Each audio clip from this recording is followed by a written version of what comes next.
काय जनाची नाही मनाची माणुसकीची काय सगळंच कुठं सोडलं का?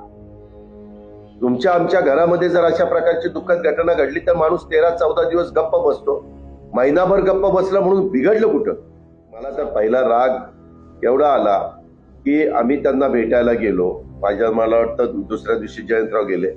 अस्थि विसर्जन तेपर्यंत झालेलं नव्हतं. मी ज्या दिवशी अंत्यविधी झाला त्या दिवशी जाऊ शकलो नाही. दुसऱ्या दिवशी माझा कुठेतरी कार्यक्रम होता म्हणून तिसऱ्या दिवशी गेलो. अस्थि विसर्जन झालेलं नव्हतं.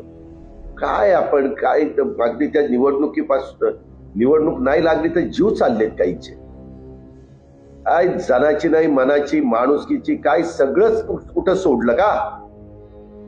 तुमच्या आमच्या घरामध्ये जर अशा प्रकारची दुःखद घटना घडली तर माणूस 13-14 दिवस गप्प बसतो.